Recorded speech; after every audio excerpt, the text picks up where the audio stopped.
All right. So Baker Mayfield was scheduled to speak with reporters after Thursday's training camp practice, and we all knew that he was going to get asked questions about the contract negotiation process that he just got out of with the Tampa Bay Buccaneers. What we didn't expect, however, was not only how detailed he would get, but how much he would skewer the Buccaneers contract negotiation process as he went on and clarified and discussed the whole situation. I'm Evan Winter with A to Z Sports. Let's go ahead and dive right on in. So Baker didn't hold back, not to quote Tim Robinson, not an ounce. And he said things, and I quote, that he felt a little disrespected, he felt undervalued, and that overall the entire process just wasn't up to snuff with what he expects to see, knowing what he's done over the last few seasons in Tampa Bay. He said, quote, I know I'm a franchise quarterback. I've been told I'm a franchise quarterback. So why wouldn't he expect to be dealt with as such? So it gets even steeper from there as well. Baker then went on to say, things are only going to get worse from here on out because I'm going to have a good year. And that's the ultimate risk the Buccaneers are playing with this game, right? Is that if Baker Mayfield goes out and has a top 10 year, Pro Bowl type year, all pro year, whatever accolades you want to throw into the hypothetical, whatever ranking you want to throw into the hypothetical, as long as it makes sense to what the discussion that we're currently having is about. If he goes out and has a good year, he is going to be way more expensive and he is going to have a lot more suitors looking for his services. I mean, Penelope, get that bow strung, baby. Let's go. So it's a dangerous game. And Baker fully realizes what he's up against and the opportunity that lies before him now that contract negotiations have ended. He even said like wasn't an offer worth even considering. I mean, it's sounds like the Buccaneers are just flat out not pulling their weight in these talks. ESPN's Jeremy Fowler did clarify that the Buccaneers have made offers to Baker Mayfield, which has been the opposite for Vita Vea, and we'll get to all that here in a second. So we're just in this big web right now that's only going to get untangled as the season rolls on. Ultimately, Mayfield described the entire process as just very disappointing, and that's not what you want to hear from the face of your franchise. Mayfield is the guy. The Buccaneers are going to go as far as he takes them. So, it also establishes a scary precedent to where you've got to wonder, how does this trickle down to the other players in the locker room, right? Like, for instance, Yaya Diaby. How's he viewing this whole situation with Baker Mayfield and Vita Vea? Is he sitting there wondering, are the Bucs going to treat me like this if I have a good year and I deserve a raise or I deserve to get paid? I mean, and the same thing with Cody Malk. I mean, hell, same thing with Chase McLaughlin either. I mean, there are just all these different vantage points that you have to consider right now if you're the Tampa Bay Buccaneers, especially after what Baker Mayfield said. Now, here's the good thing about all that is Baker was asked about that, and that's a very valid question and a very valid talking point. And he did say that it's not going to like tear the locker room apart. It's not going to do this. It's not going to do that. It's a very close-knit group, and this whole situation actually binds the players closer together. And that's great to hear, and that makes sense. However, not every locker room is the same in the NFL. So the Buccaneers are lucky to have this kind of locker room, the one that's been cultivated since Bruce Arians came in 2019. At the same time, however, the way it was phrased was like, hey, it's us versus them as in the front office. Now, I'm not trying to put words in anybody's mouth or anything like that. That's just how it came off. And you do have to wonder, though, like, yeah, these players, sure, they might be rallying together in their own vacuum, along with the coaches and the rest of the staff, so on and so forth. But what about when it comes time to play ball with the front office?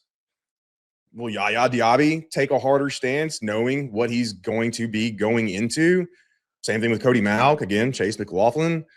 I mean, man, it sets up, just a stepstone type linking of events that could potentially hamper this franchise moving forward. And there's another guy on the team right now who went through the same ordeal, and Baker even pointed that out and called out the Buccaneers and their poor tactics during Tristan Wirfs' contract negotiation.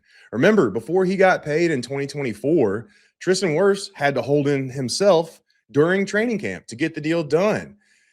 At that point, Tristan Wirfs was the best left tackle in football. Sorry, Trent Williams. Sorry, Penei Sewell, even though you're playing right tackle at the time. You guys know what I'm talking. You guys know what I mean. Still, Tristan Wirfs was playing the best football of his career. He had just came off the switch from right tackle to left tackle and earned a Pro Bowl in 2023. He was absolutely to a T, the best player on the roster, and the Buccaneers made him wait for his payday. Now, granted, in the Buccaneers' defense, it ended up becoming a historical payday. Tristan Wirfs became the number one paid tackle in NFL history for a short amount of time. But the point still stands is you drag these guys through this kind of mud, so to speak, contractual mud, let's just put it that way, and it's going to rub guys the wrong way. And like I was just talking about with Yaya and all them, other players pay attention to what's going on. So, Mayfield's comments today are going to kick up some dust. Like, there is no doubt about that. And I honestly don't know how the Bucs corral all this. I mean, honestly, at this point, it would be good for Jason Light to come out and talk. But now when you start holding PR press conferences after situations like this, it looks more of like a emergency response than, a proactive, like, hey, let's just go ahead and get out in front of it and take care of it and squash all the, potential questions or hypotheticals or speculation, whatever you want to say. Because you look at a team like the Commanders, they had both Adam Peters and Dan Quinn speak to reporters the day before the first training camp practice in Washington. So it's not unknown. It's not out of the ordinary for GMs to come out and talk at this time of year.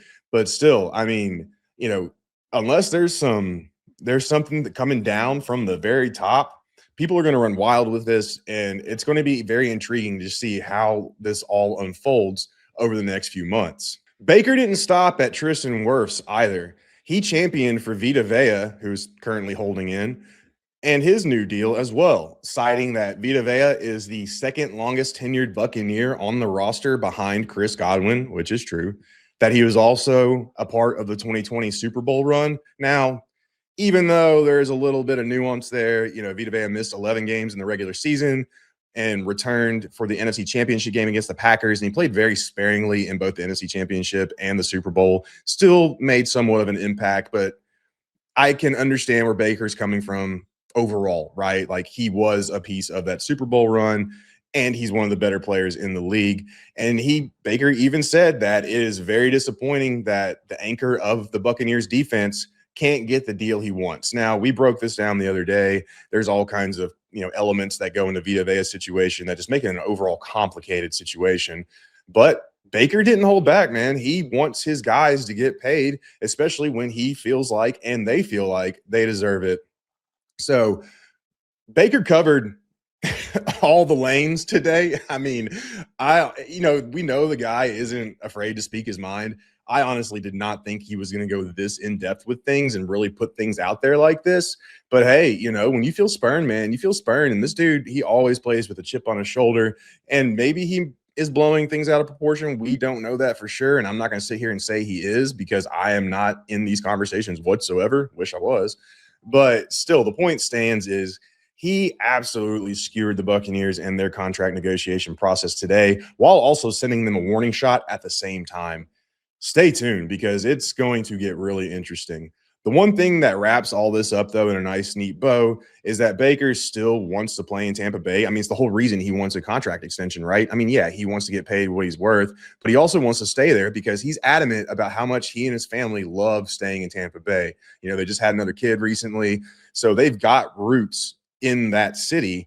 And it's the same franchise that gave him, his new chance at life in terms of being an NFL quarterback. And he understands and he appreciates all of that. But he also wants the Buccaneers to understand what he gave them.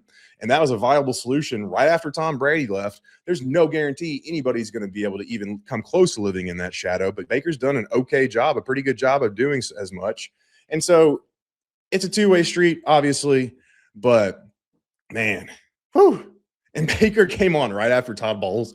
I can only wonder what Todd Bowles was thinking just minutes after he got done with the reporters himself. But anyways, so we'll see how this all plays out over the next few months. And I'm telling you, man, I've watched a lot of pressers in my career, but this was definitely one of the spiciest pressers I've watched in a long time.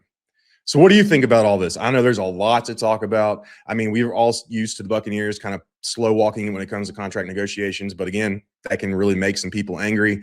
Let me know. Is this a good idea, bad idea? Was Baker too much today? Was he too loud, or was he right on cue?